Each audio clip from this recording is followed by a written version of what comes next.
Hey, in this video, I'm going to tell you the story about how I coached a US Open champion.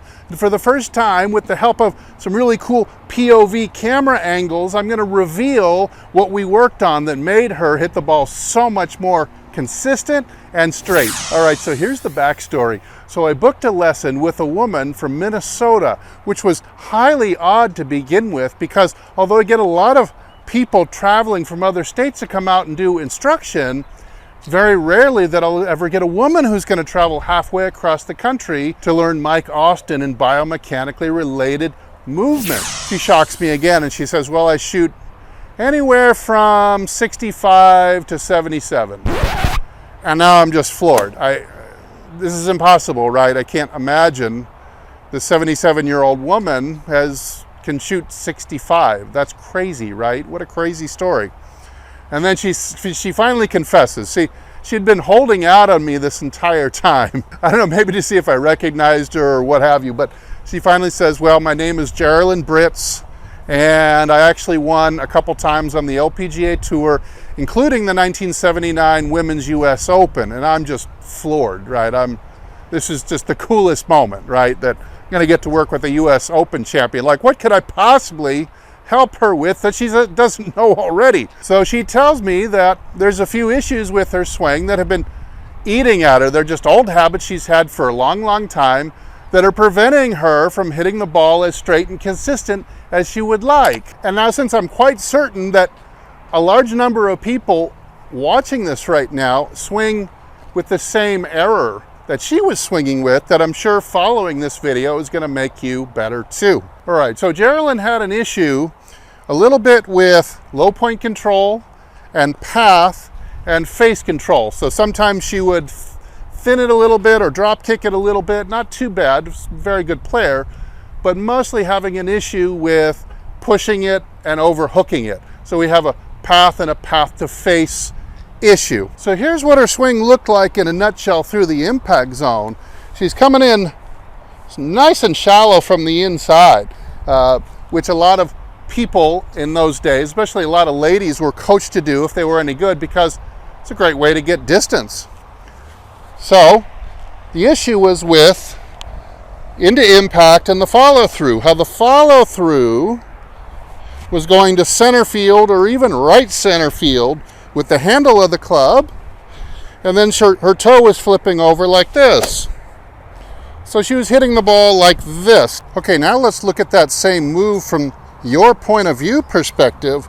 So she's coming in from the inside nicely, but what's the handle of the club? It's approaching, still moving into out, and still heading into out.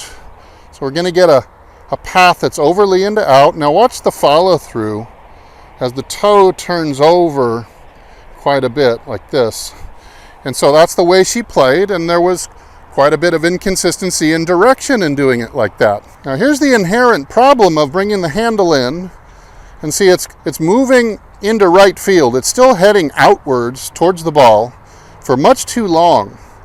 And essentially what's going to happen here is that the club head is not going to get that counter lever to get whipped around the handle. Instead, it wants to almost follow it like this. It gets towed behind it. So what happens here is that the face tends to come in wide open, and so you can see that you're going to either push it, block it really bad, or you can learn how to start to time this rolling over move that obviously she got very proficient at, but of course it's going to take an awful lot of practice. Now with the POV angle again, let's check out the fix. Watch as now the handle of the club is going to start turning left and arcing much sooner, and it's going to reach parallel to the intended line of flight right about the right thigh. But we're not done yet. It's still going to be arcing leftwards. Now watch, here's a key moment. The handle of the club is moving to left field, but the club is still heading inside to out. Look at that arc that the club is still on.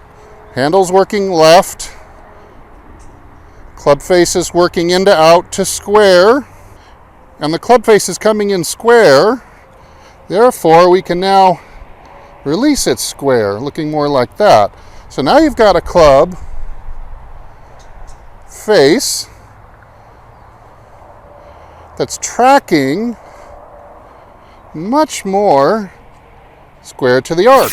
Okay, here's one more angle for you, the up the line angle. You can see again what she and many other people out there are doing, especially some single digit handicap golfers. Get that club coming in nice and shallow and from the inside, but the handle of the club keeps tracking outwards or rightwards, or you might say in to out, too long, like this. Very little curve, because you're trying to come at it from the inside, of course, right? So you end up like this right before impact. And this handle has been moving this way for too long. And when it finally does curve, it curves too little too late. And so this is where you get your blocks from, right here. And then you get your hooks from this too, as you start to learn how to roll the face over early. And you'll have your day. Everybody who swings like this has their day, and you can keep it together for 9 or even 18 holes some of the time. And that was her issue, and why she thought she could probably win a few more times on tour if she had better control over her direction. So let's look at that second way of doing it again. Now on this one, the handle of the club is going to start breaking left right when it gets to my thigh, and continue hard left. Now watch, the handle is pulling left, but the club is still in on the inside. So you can hit from the inside and even play a draw, but the club is now coming in much squarer, and it can exit square because of that. So you're eliminating a lot of face roll through the impact zone. So just to do a little shot, it might look something like this.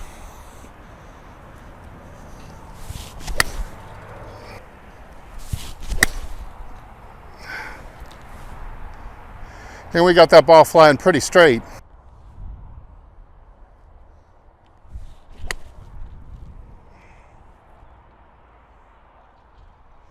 So Jerilyn's in her 80s now, super nice, classy lady, still swinging, still practicing, still looking like a champ. She was able to go and defend her title at Brooklawn Country Club in Connecticut just a couple of years ago, and play against some of the old legends that she used to compete against, and against the young girls too. So just keep this in mind, that we want the club handle not to be going in to out, but instead it needs to cut back in again while the club head is still moving from in to out. That gives you this kind of counter lever action that not only speeds the club up, but actually, if you watch as I pivot it left, it wants to kind of throw the club around it a lot easier. This will give you a lot more squaring force, and now that you have enough squaring force, you won't need to add extra by rolling the shaft through impact. Hey, I hope this lesson gets you a long way towards hitting the ball straight. Please hit the like button if you got something out of this. Subscribe if you're new, turn on the notifications. Visit my website, hititlonger.com, and if I don't see you in the next video, I hope I see you longer and straighter down the fairway. Everybody take good care.